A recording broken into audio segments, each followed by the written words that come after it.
पिछले वीडियोज में हमने बताया था कि अगर थोड़ा सा हम ध्यान दें कि क्या इशू है और उसको प्रोसेस करके हम उसके हिसाब से मैनेजमेंट सोचने लगें तो बहुत कुछ हमें खुद समझ आ जाएगा कि हम अपने से कैसे मैनेज कर सकते हैं। बाकी इससे एक्सपर्ट से सलाह लेना, किसी थेरेपी सेंटर में जाना, वो तो ज़रूरी है ही है, लेकिन 24 घंटे में बहुत सारी प्रॉब्लम्स क्रिएट होती हैं, बच्चों के साथ में आती हैं। तो अगर आप इंडिपेंडेंट हो जाएंगे कुछ बातों को लेके, कुछ बेसिक टेक्निक्स को लेके, तो घर पे काफ़ी हद तक मैनेज कर सकते हैं।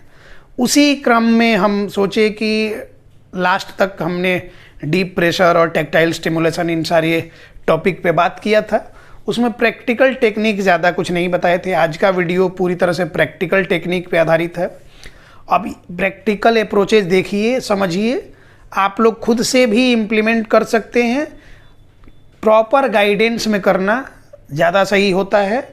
कुछ केसेस में आप ये करके और इससे बेनिफिट आपको दिखेगा। आज के वीडियो में हम लोग बात करेंगे टैक्टाइल स्टिमुलेशन एक्टिविटीज़ के बारे में। टैक्टाइल जब हम बात करते हैं तो मतलब होता है कि वो स्किन जो है हमारा, उससे टच हो रहा है कुछ, तो उससे रिलेटेड, टच से रिलेटेड चीज़ों को टैक्टाइल कहते हैं। देखने वाले को विजुअल, सुनने वाली चीज़ों को ऑडिटरी, सूंघने को ऑल्फैक्टरी, हमारे मुंह में गया कोई भी चीज़ ये आ रहा है तो टेस्ट वेस्ट से रिलेटेड जो भी है वो गस्टेटरी में आता है। तो इसी तरह समझने का है। तो टैक्टाइल स्टिमुलेशन के लिए क्या क्या यूज कर सकते हैं, किन किन केसेस में ये इफेक्टिव होता है, ये आप समझ लेंगे, खुद से इम्प्लीमेंट करेंगे। अगर इस तरह के इश्यूज बच्चे में दिख रहे हैं तो फिर आप काफ़ी हद तक देखेंगे कि बच्चे में सुधार होने लग गया। एक ज़रूरी बात इसमें समझ लेना, मेजर डिफरेंस है, ये समझ लेना भी ज़रूरी है ताकि आप खुद से सेलेक्ट कर सकें कि कहाँ स्टिमुलेशन यूज करना है, कहाँ उसमें टैक्टाइल प्रेशर देना है। ये बेहतर तरीके से आपको समझ में आ जाए तो और आसान होगा डील करना। हम कह रहे हैं कि एक होता है tactile seeking nature. Tactile seeking nature में क्या होगा कि जैसे बच्चा अलग अलग चीज़ों को छूते चलता है। देखते हैं कि कई बार दाढ़ी में हाथ लगाते हैं बच्चे, फादर के, मदर के ब्रेस्ट में हाथ लगाते हैं, बेयर बॉडी, कहीं भी खुला बॉडी किसी का दिख गया उस पर हाथ लगाएंगे, कोहनी पे, यहाँ एल्बो के पास में ये करेंगे। उसके बाद से क्या करेंगे कि कान वान पे कई हाथ लगाएंगे। तो ये होता है टैक्टाइल सीकिंग नेचर। आप मार्केट में लेके चलेंगे बच्चे को, हर किसी को छूते चल रहा है। तो छूते चल रहा है मतलब वो टैक्टाइल सीकिंग नेचर है, वो चीज़ों को सीक कर रहा है, वो सेंसरी स्टिमुलस चाहता है, टैक्टाइल स्टिमुलस चाहता है। तो इसको टैक्टाइल सीकिंग नेचर बोलते हैं। कुछ केसेस में क्या होता है कि टैक्टाइल अवॉइडिंग नेचर, जिसको कि टैक्टाइल डिफेंसिवनेस का भी नेचर बोलते हैं। तो उसमें क्या होगा कि जैसे फेस में बच्चे क्रीम पाउडर नहीं लगाने देते हैं, कुछ भी चिपचिपा सा लग गया, जैसे खिचड़ी खिला रहे हैं, दाल चावल खिला रहे हैं, मुंह में लग गया, तुरंत उसको रगड़ के पोंछ देगा। तो ये tactile defensiveness. Hair cut, nail cut, इन सारी चीज़ों से बचते हैं, उनको गुदगुदी होती है, सेंसिटिविटी होती है, करने नहीं देना चाहते हैं। कान वान के पास आप टच करेंगे, कुछ ब्रश वगैरह या फिर कुछ ये करेंगे, मुंह में देंगे कि वो टूथब्रश देंगे, मुंह में डालने के लिए करेंगे, च्यूइंग ट्यूब वगैरह बिल्कुल भी नहीं डालने देगा। ये सारा कुछ डिफेंसिवनेस का नेचर है। तो सीकिंग नेचर में क्या होता है कि टैक्टाइल अंडर रिस्पॉन्सिबिलिटी और अवॉइडिंग नेचर है, डिफेंसिवनेस का नेचर है, तो ओवर रिस्पॉन्सिबिलिटी। अब ओवर रिस्पॉन्सिबिलिटी है तो वहाँ पे स्टिमुलेशन देंगे कि जो भी सेंसरी स्टिमुलस हैं वहाँ के, उनको स्टिमुलेट करके बार बार करके यूज टू करा देंगे बच्चे को। जहाँ पे सीकिंग नेचर है तो वहाँ पे टैक्टाइल सीकिंग नेचर है, मतलब प्रेशर सीकिंग नेचर है, तो वहाँ पे टैक्टाइल प्रेशर एक्टिविटीज कराएंगे। ये दो बातें अच्छे से समझ के आप रखिएगा तो बेहतर तरीके से आप डील कर पाएंगे। अब बात आती है कि एक एक इशू को पकड़ते हैं और उसमें क्या क्या टैक्टाइल एक्टिविटीज स्टिमुलेशन की हम कर सकते हैं, उसको प्रैक्टिकली समझते हैं ताकि आपको भी करने में आसानी हो। तो सबसे पहला इशू हम लेते हैं हेयर कट और नेल कट का इशू। तो इसको कैसे रिजॉल्व करेंगे। अब चूंकि वो यहाँ पे ट्रिमर या कंघी इस तरह की कुछ भी चीज़ें लगाने नहीं देता है बच्चा, तो मतलब क्या कर रहा है कि उसको अवॉइड कर रहा है। अगर बार बार वो सीख करता, बार बार वो चीज़ें करना चाहता, तब तो सीकिंग नेचर था, लेकिन वो लगाने ही नहीं दे रहा, वो ब्रश और ये सारी चीज़ें करने नहीं दे रहा, वो वहाँ पे कंघी लगाने नहीं दे रहा, वहाँ पे वो कैंची लगाने नहीं दे रहा, वहाँ पे उस तरह और वो ट्रिमर लगाने नहीं दे रहा। मतलब कि वो अवॉइडिंग नेचर है, वो उन चीज़ों को अवॉइड कर रहा है जिसको डिफेंसिवनेस बोलते हैं। तो अब इसमें क्या क्या करेंगे एक एक समझ लेते हैं। सबसे पहले मेरे हाथ में ये कंघी है। कंघी को हम लोग जैसे यूज करते हैं सब लोग करते हैं। कई सारे बच्चे जो हेयर कट नहीं कराते हैं वो देखेंगे आपके वो कंघी भी नहीं लगाने देते हैं।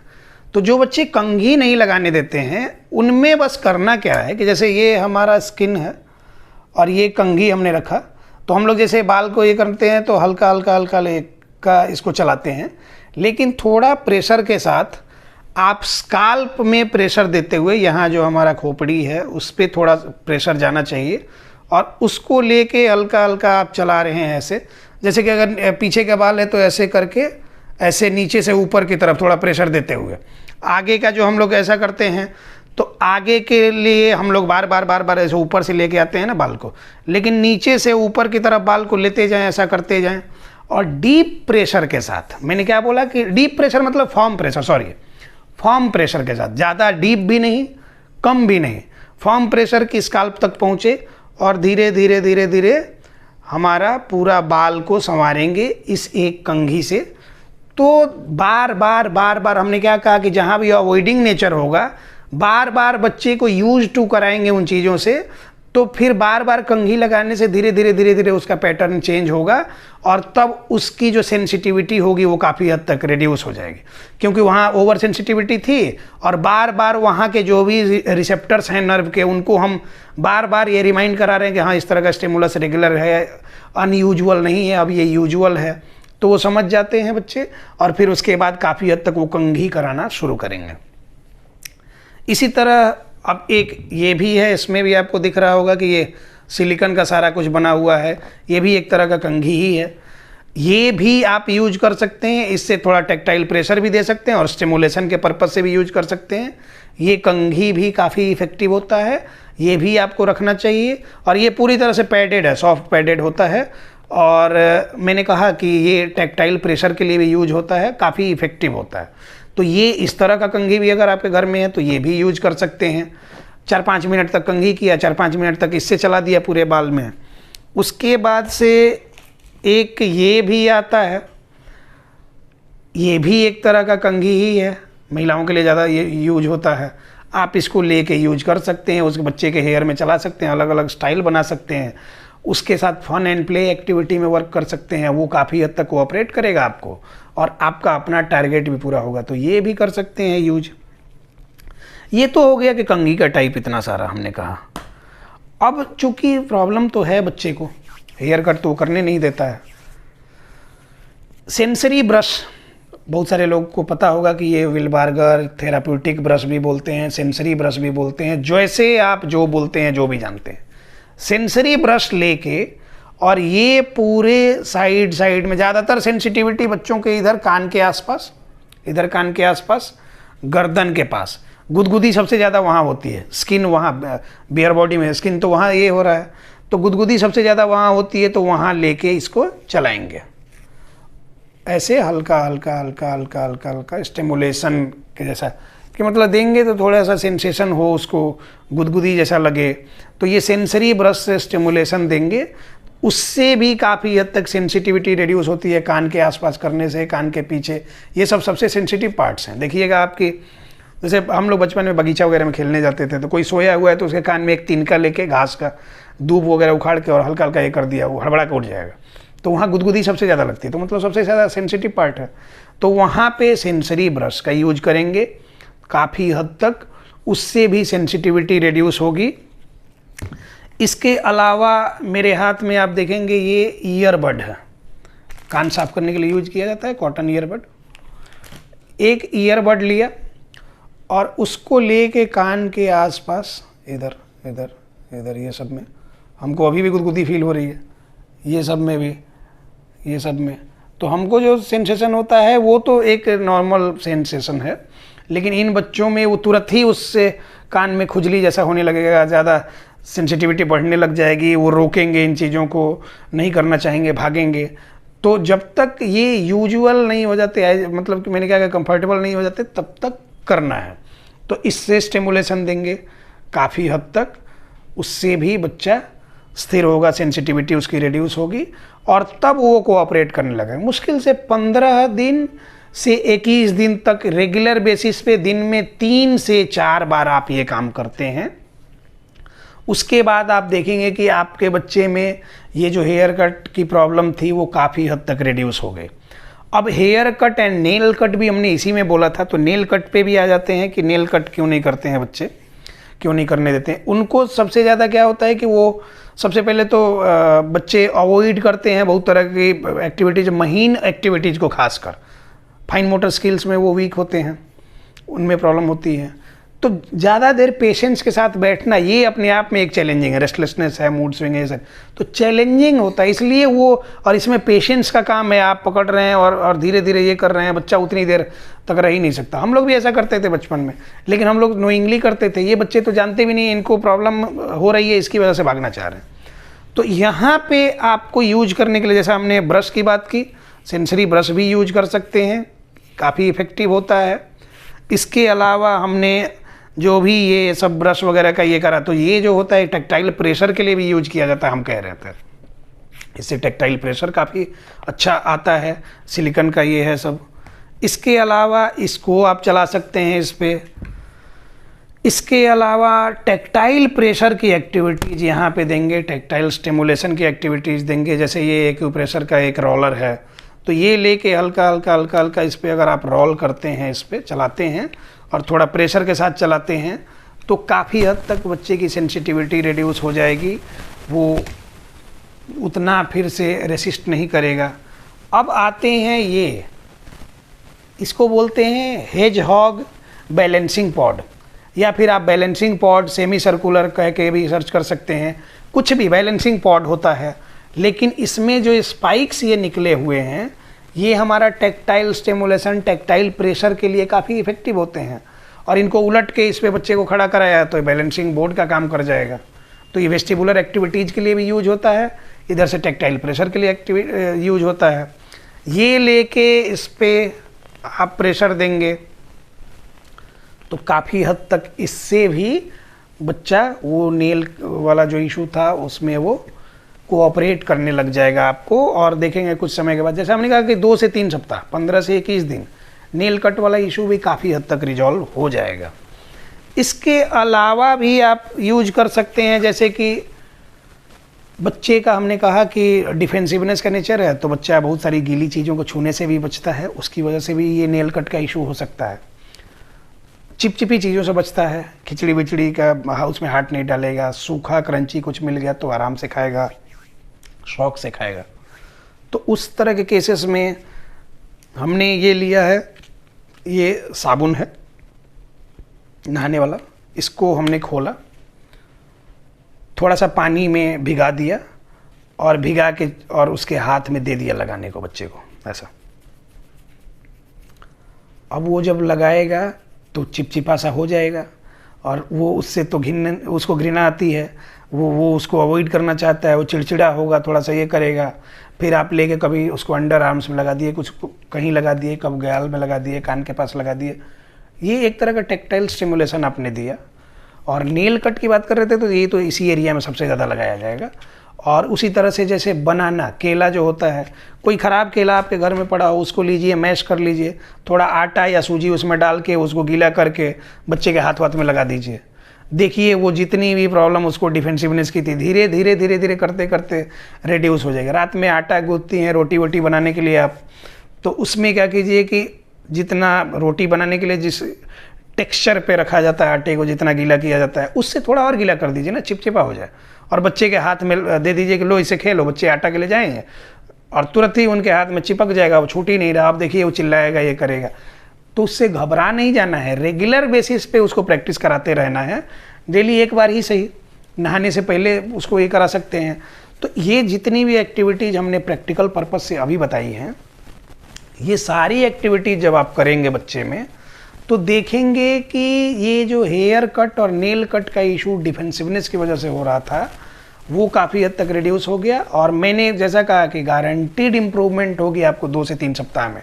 बस यही है कि डेली 2 से 3 बार, या फिर बच्चे की नीड के अकॉर्डिंग। अब वो कैसे करें उसके लिए दूसरा आते हैं कि बच्चा अपने मदर के ब्रेस्ट को छूते रहेगा, फादर के दाढ़ी में हाथ लगाते रहेगा, किसी को मुंह में बार बार उंगली करते रहेगा, कहीं पे जैसे यहाँ की बात करें, यहाँ हेयर ज़्यादा है या फिर यहाँ पे रफ रुखरा सरफेस होता है थोड़ा, तो इस पे हाथ लगाते रहेगा, अलग अलग दीवार पे हाथ लगाते रहेगा, अलग अलग कपड़े के टेक्सचर को ऐसे छूते रहेगा। उसके बाद से मार्केट में जाएगा, हर किसी को छूते रहेगा। चॉकलेट वगैरह खाया तो उसका रैपर मिल गया तो दिन भर हाथ में पकड़े रहेगा। सारा कुछ टेक्टाइल सीकिंग नेचर। और गीला चीज़ को नहीं छूना, वो खिचड़ी और जो भी दाल चावल सब्जियां एक में मिक्स कर दिया उसको नहीं छूना, क्रंची चीज़ें छू के शौक से खा लेना, लेकिन ये सब नहीं पकड़ना।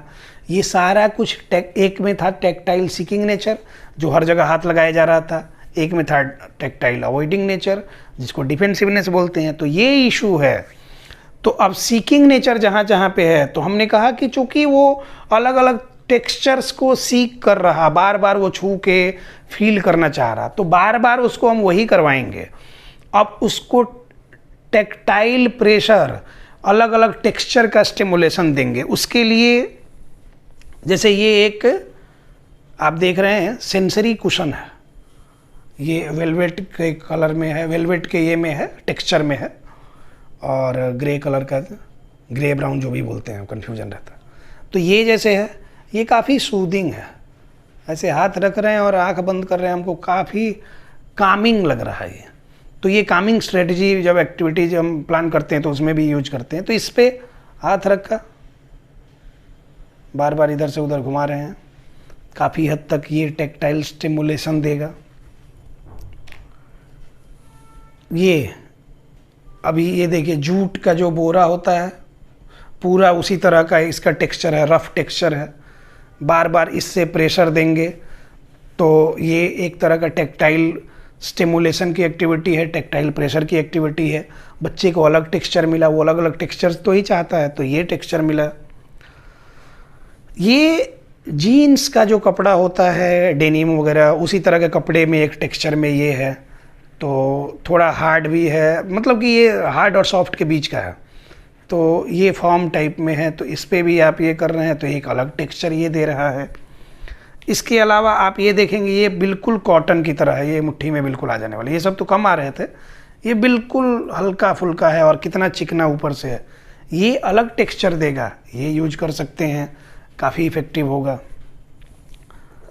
ये बॉल जो होता है, स्पाइक्स वाला जो बॉल होता है हैंडी, इसको लिया और देखिए इसमें स्पाइक्स निकले हुए हैं, इससे हम प्रेशर देंगे बच्चे को, तो अलग अलग तरह के प्रेशर देंगे।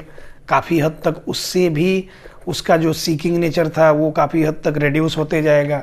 लेके मुट्ठी में बंद करने, इसको दबाने बोलेंगे, दोनों हाथ से दबाने बोलेंगे, तो ये प्रेशर दे रहा है, तो ये हो गया।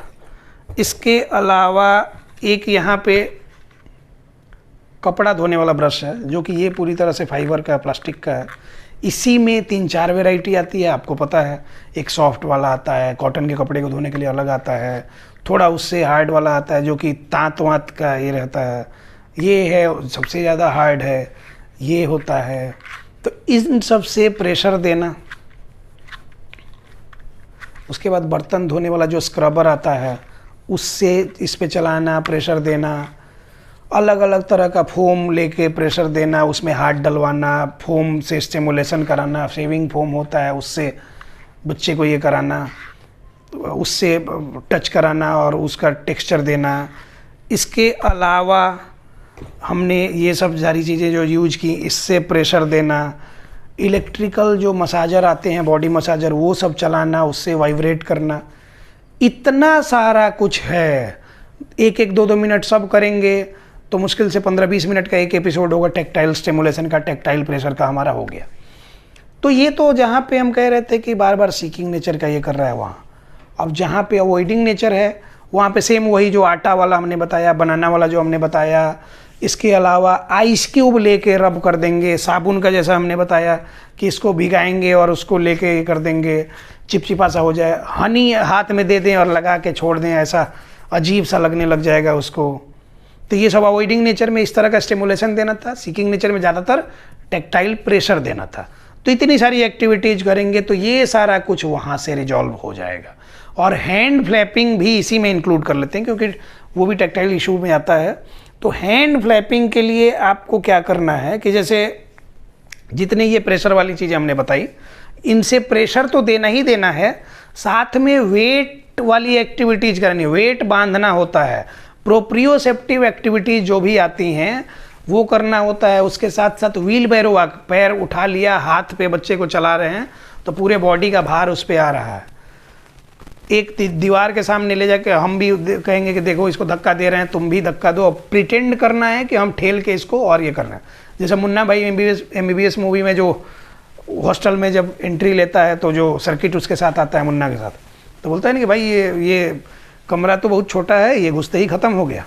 तो क्या करेंगे कि ये दीवार को, ये बाजू वाली दीवार को खिसका के स्पेस ज़्यादा कर लेंगे। तो वो प्रिटेंड करना है कि हम दीवार को खिसका के और स्पेस ज़्यादा कर लेंगे ऐसा। तो वो क्या होगा कि आप जब उधर प्रेशर देंगे तो वॉल का जो आपके अगेंस्ट जो फोर्स लगेगा वो प्रेशर आएगा, वो आपके जॉइंट्स पे आएगा, वो आपके ये पे आएगा। तो वो इस तरह से वो हैंड फ्लैपिंग, बच्चे का इधर उधर स्पिनिंग वगैरह, ये सारे इश्यूज वहाँ से रिड्यूस होंगे। तो इस तरह की प्रैक्टिकल एक्टिविटीज़ कीजिए। लेकिन बच्चे को प्रॉब्लम है तो स्पेसिफिक एक उसका असेसमेंट डायग्नोसिस करा के तब उस डायरेक्शन में आगे बढ़िए प्रॉपर गाइडेंस में, तो बेहतर है आपके बच्चे के लिए। अब बहुत सारे बच्चों में होता है कि नंगे पैर वो बिल्कुल नहीं चलना चाहते हैं। क्यों? सेंसिटिविटी ज़्यादा है। बहुत सारे बच्चों को देखेंगे कि दिन भर कपड़ा उतार के और फ्लोर पे टाइल्स मार्बल पे लेटे रहना चाहते हैं। तो जहाँ पे पैर नहीं रखना चाह रहा था कोई बच्चा, बिल्कुल ही अवॉइड कर रहा था उसको, जब तक जूता चप्पल में उसको सेफ ना रखा जाए पहना के उसके पैर को, तब तक वो कंफर्टेबल फील नहीं करता है, वो अनकंफर्टेबल हो जाता है। वो बहुत सारे बच्चे आते हैं जब सेंटर पे हमारे, तो बरसात का समय अगर रहेगा तो पेरेंट्स कहते हैं कि इसको ले आने में बहुत आफत हुई। क्या हुआ कि ऑटो वहाँ उतारा, वहाँ से पैदल, अब पानी लगा हुआ है रास्ते में, वो बिल्कुल ही नहीं आना चाह रहा है। वो कह रहा है गोद में उठाओ, इतना भारी बच्चा कैसे उठाएं। तो ये जो प्रॉब्लम होती है वो टेक्टाइल डिफेंसिवनेस है, वहाँ सेंसिटिविटी ज़्यादा है, इसकी वजह से वो पैर नहीं रखना चाहता, गीले सरफेस पे नहीं रखना चाहता। उसको पता है सूखा सरफेस रहे तो फिर भी चलेगा। इसके अलावा अब हमने सीकिंग नेचर में जब कह रहे थे तो क्या करेगा, बच्चा पूरा कपड़ा हटा देगा, फ्लोर पे लेट जाएगा, वहाँ पे वो टेक्टाइल सीकर है। अब ये दोनों इशू को हम फिर से कंबाइंडली बता रहे हैं कैसे ये करेंगे। जहाँ पे पैर नहीं रखना चाह रहा था उसमें फिर से वही ये सब चीज़ें, इस तरह का स्टिमुलेशन, ये स्टिमुलेशन के लिए भी यूज होंगे। उसमें सेंसरी ब्रश भी चला सकते हैं। आइस क्यूब काफ़ी इफेक्टिव होता है उस केस में। आइस क्यूब लिया, पैर पे रब किया, ये साबुन अगेन गीला करके ये करेंगे। इसके अलावा क्या करेंगे कि उसको सैंड में लेके जाएंगे, सैंड पर चलाएंगे। स्टोन जो छोटा छोटा छर्री वरी होता है वो ढलैया के लिए यूज होता है, उन सब पे चलाएंगे, घास पे चलाएंगे, नदी तालाब के किनारे लेके जाएंगे, नमी वाले जहाँ जगह होता है वहाँ पे उसको ये करेंगे। बार बार वो भागना चाहेगा लेकिन बलुआ मिट्टी है, पैर ज़्यादा धंसेगा नहीं, तो वो वहाँ से फिर धीरे धीरे धीरे धीरे धीरे धीरे उसका माइंडसेट डेवलप होगा कि नहीं ये प्रॉब्लम वाली बात नहीं है, ये हमको ये करना चाहिए, इसको एक्सप्लोर करना चाहिए। तो धीरे धीरे वहाँ से वो इश्यूज रिजॉल्व हो जाएंगी, वो जो अवॉइड कर रहा था पैर रखना और ये सारी चीज़ें। अब दिन भर कपड़ा खोल के पड़ा रहता है बच्चा, तो क्या करें? बहुत सारे लोग कहे कि जैसे पेट के बल दिन भर लेटा रहता है। बहुत सारे बच्चों का है कि वो आएंगे और एक करवट होके लेट जाएंगे, फ्लोर में कान सटा देंगे। एक बच्चा हमारे यहाँ आता था, आते ही क्या करता था कि वो जो कुशन होता है, जो मैट होता है थेरेपी के लिए, वो उस पर तो रेक्सिन चढ़ा होता है, नीचे मेमोरी EPE फोम होता है और उस पर से रेक्सिन होता है, उस पर आके वो लेट जाएगा, कान सटा लेगा। ऑडिटरी सीकिंग नेचर था उसका, वो कान सटा लेगा। अब जो भी एक्टिविटीज हो रही है उस घर में, छत पर कुछ हो रहा है, सारा कुछ दीवार के थ्रू वहाँ आ रहा है, ट्रांसफ़र हो रहा है, और वो ऑडियो वेव्स उसके कान में जा रही है, वो उसी में खुश है। अब हम वो तो उधर नहीं जाते हैं, हम बात कर रहे थे कि वो टेक्टाइल सीकिंग नेचर जो हो रहा था कि बच्चा कपड़ा उतार के लेटे रहना चाहता है, तो बार बार वो उस ठंडे सरफेस की तरफ ये हो रहा है कि बार बार वो चीज़ें उसको चाहिए। उस केस में जब सीकिंग नेचर है तो फिर से आपको वही सारा कुछ स्टिमुलेशन और प्रेशर का जो भी हमने बताया वो सारा कुछ देना होगा। जैसे शेविंग फोम आता है उसको लिया, और ये जो हमारे पास ये ब्रश है, ये भी शेविंग वाला ब्रश है, लेके जैसे हम लोग पूरा इसमें चलाते हैं पूरे फेस पे। पहले तो ये इसके जो भी हैं, ये जितना भी इसमें निकला हुआ है, ये सारा कुछ हमारे फेस को एक अलग तरह का स्टिमुलेशन दे रहा है। ये पूरे बॉडी में चलाएंगे, उसके एक अलग तरह का स्टिमुलेशन हुआ।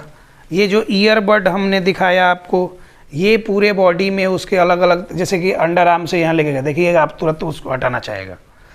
उसी तरह से साबुन भी हमने कहा कि थोड़ा सा भिगा लें, और उसके बॉडी को ना भिगाएं, साबुन भिगाएं, पूरे बॉडी में रब करते जाएं। बर्फ़ लेके तो लगाएं, वो बताया ही हमने। इसके अलावा जितने भी ये टेक्टाइल एक्टिविटी के टूल्स दिए गए हैं, उन सब का स्टिमुलेशन दिया जाए। उसको आटा गीला करके पूरी बॉडी में लगाया जाए, फिर बाद में नहाने दिया जाए। वो उस तरह के बच्चे नहाना भी ज़्यादातर अवॉइड ही करते हैं, तो बार बार उसको सिर पर से पानी डालना होता है। बार बार सिर पर से पानी डालेंगे तभी जाके यूज टू होगा और वो सारी चीज़ें डेवलप होंगी उसमें। अब हमने कहा कि आटा गीला करके उसके बॉडी में लगाएं। कई बार क्या करें, आटे में सूजी मिक्स कर दें, दोनों का टेक्सचर अब अलग हो गया, वो लगाएं। केला जो होता है मैश करके वो पूरी बॉडी में लगा दें।